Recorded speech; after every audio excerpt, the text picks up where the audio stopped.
Идрис пайғамбардан кейін адам арасында ұзақ уақыт бойы ешқандай пайғамбар жіберілген жоқ.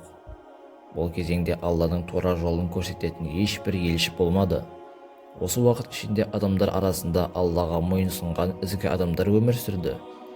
Олар өз қауымдарын ақиқатқа жеткізетін әділеттікті насихаттайтын еді. Бұл ізгі адамдар дүниеден өткеннен кейін халық оларды сағынып, оларға еске алулардың жолдарын іздей бастады. Ібліс шайтан олардың әлсіз тұстарын пайдаланып, адамдарды біртіндеп адастыруға көздеді. Алдымен шайтан оларға: ол ізгі адамдар отырған жерлердің есіңе түсіретін белгі қойыңдар, сондай сендер де олар секілді ізгі боласыңдар деп сыбырлады. Адам бұған келісті. Олар ізгі адамдардың отырған жерлеріне тас қойып, кейіннен бұл тастарға құрмет көрсете бастады. Ал уақыт өте келе, келесі ұрпақ бұл тастарды ерекше қастерлеп, тіпті олар арқылы Аллаға жақындауға болады деген сенімге келді. Осылайша алғашқы бұрмаланған сенімдер қалыптаса бастады.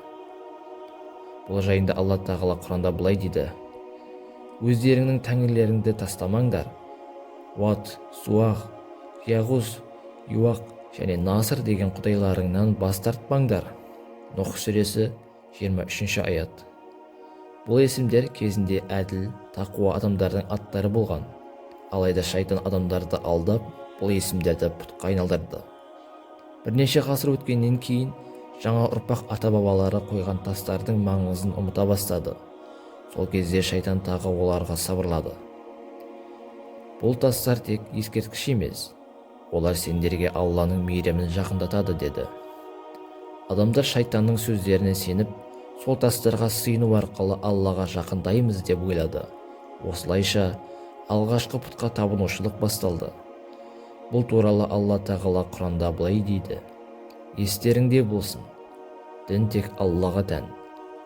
Ал олар одан өзгелерді өздеріне қамқоршы тұтып, біз оларға тек қана бізді Аллаға жақындату үшін ғана табынамыз деді. Зумар сүресі 3 аят. Уақыт өте келе адамдар бұл тастарды өздері үшін шапағатшы деп ойлап, оларға қыз тағзым ете бастады. Осылайша алғашқы көп құдайшылық ширк жер бетінде тарады. Жер бетін көп құдайшылық басқан кезде Алла тағала Нұх алейхиссаламды жіберді. Нұх пайғамбар адамзат тарихында ең ұзақ ғұмыр кешкен пайғамбарлардың бірі. Ол 950 жыл бойы өзінің қауымымен тек Аллаға құлшылық етуге шақырды. Құранда бұл туралы былай айтылады: расында біз Нұхты өз қауымына жібердік. Олардың арасында 1000 жылдан кем 50 жыл өмір сүрді. Анкабут сүресі 14 аят.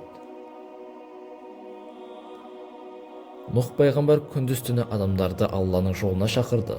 Ол оларды жұмсақ сөзбен де, қатаң ескертумен де шақырды. Бірақ оның сөзіне өте аз адам ғана қабылдап алды. Құранда Нұх пайғамбардың дұғасын былай баяндалады: уа Раббым, мен қауымымды күндіз түні де шақырдым, бірақ менің шақыруым оларды одан сайын қашыруда. Нұх сүресі 5-6 аят.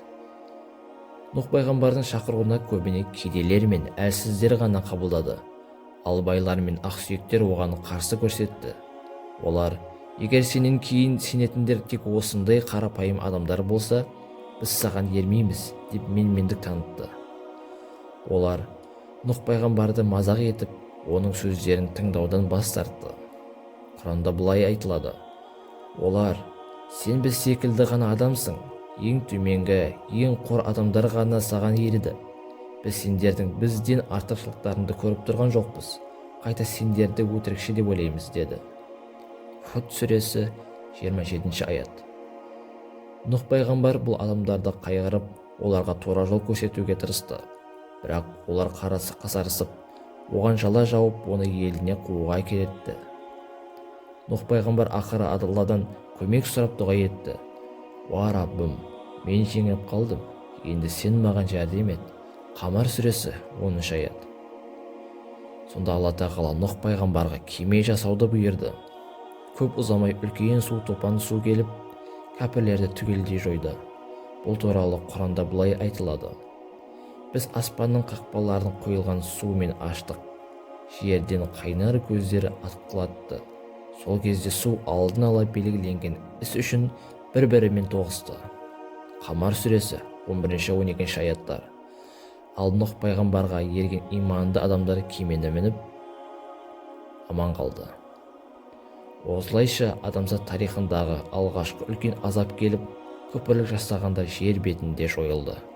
Бұл оқиға Алланы ескерту және оның әділеттігін көрсететін белгі болып қалды.